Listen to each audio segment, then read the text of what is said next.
হাসপাতালের ফ্লোরে শুয়ে থাকা এই মানুষটির ছলছল চোখ যেন তার এক জীবনের সব কথা বলতে চাইছে, কিন্তু মুখ অসাড়, কাজ করছে না শরীরের একটি অংশ।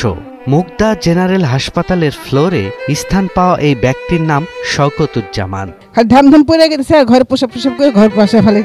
কয়েকদিন আগে খিলগাঁও থানা পুলিশ তাকে 999-এ ফোন পেয়ে গোড়ানের হাড় ভাঙ্গা মোড়ের একটি বাড়ি থেকে উদ্ধার করে। টিনশেড বাড়িটির যে কক্ষ থেকে তাকে উদ্ধার করা হয় তা মোটেও বসবাসের উপযোগী ছিল না। তখন শওকতুজ্জামান ছিলেন সংজ্ঞাহীন। তাকে ভর্তি করা হয় মুগদা জেনারেল হাসপাতালে। জ্ঞান ফিরলেও কথা বলা এবং চলাফেরার কোনো শক্তি তার নেই। আমরা তাকে অচেতন অবস্থায় পেয়েছিলাম, তিনি কথা বলতে পারছিলেন না, তার শরীরের একটা অংশ অবশ হয়েছিলেন। পুলিশ গেট খুলছে, পরে সিএনজি আইনা, পরে সিএনজিতে মুগদা মেডিকেলে নিয়ে গেল। জীবন কতটা নির্মম হতে পারে শওকতুজ্জামানকে দেখলে তা বোঝা যায়। ছিলেন সরকারি প্রতিষ্ঠানের প্রকৌশলী, ছিল সংসার, সন্তান, স্ত্রী, কিন্তু এখন শুধুই শূন্যতা। তার যে স্ত্রী আছেন তিনি কোনো কথাই আমাদের শোনেননি ফোনে।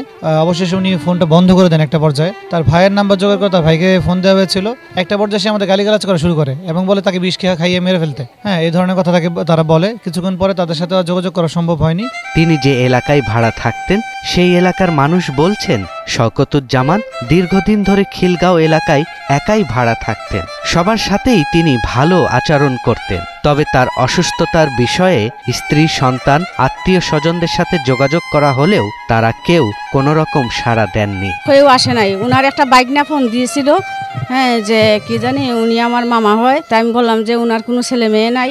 বললো যে উনার একটা ছেলে আছে, ছেলে হয়েছে ভার্সিটিতে, ব্র্যাক ভার্সিটিতে পড়ে। তাই আমি বললাম যে ব্র্যাক ভার্সিটিতে যেত পড়ে তাইলে তো সে কম বড় লোক না, কারণ এই সাধারণ একটা মানুষে ব্র্যাক ভার্সিটিতে পড়ালেখা করাইতে পারে না। এত বড় ভালো ফ্যামিলির মানুষ তাইলে এইভাবে পড়িয়া রয়েছে, তারা আসে না কেন? হয় কি আমরা তো জানি না। এতদিন সে টাকা দিছে, পয়সা দিছে, সবই দিছে, সবই ভালো আছে। আমার মামার বাড়িতে ওই মহিলা তাহে মামার সংসারে এখনো সে করে, কিন্তু মামারে দেখবে না। আর আমরা করণীয় কি আছে? আমরা তো বাইক না। হাসপাতালে শওকতুজ্জামানের দেখাশোনার কেউ নেই। ডাক্তারি পরীক্ষা নিরীক্ষার প্রয়োজন হলেও হচ্ছে না তার কিছুই। এভাবে ধুকে ধুকে শেষ হওয়া কি তার নিয়তি? না, ওনার সাথে কেউ দেখা করতে আসতো না, একাই থাকতো, একাই সারা রাত্রে মনে করেন মোবাইল দেখতো আর দিন হলে ঘুমাইতো। ওনার গার্জিয়ান থেকে ওনার স্ত্রী বা ওনার ছেলে সন্তান কেউ আমাদের সাথে যোগাযোগ করছে না। এখন উনি এই যে বিনা চিকিৎসায় এইভাবে মুগদা হাসপাতালে প্লটের মধ্যে পড়ে রয়েছেন। উনি ওই যে বিআইডব্লিউ এর ইয়েতে চাকরি করতো, নৌ পরিবহনের। অসহায় এই মানুষটির জন্য সমাজের হৃদয়বান অংশের এগিয়ে আসার আহ্বান সংশ্লিষ্টদের। সৈয়দ রাশিদুল, 71, ঢাকা।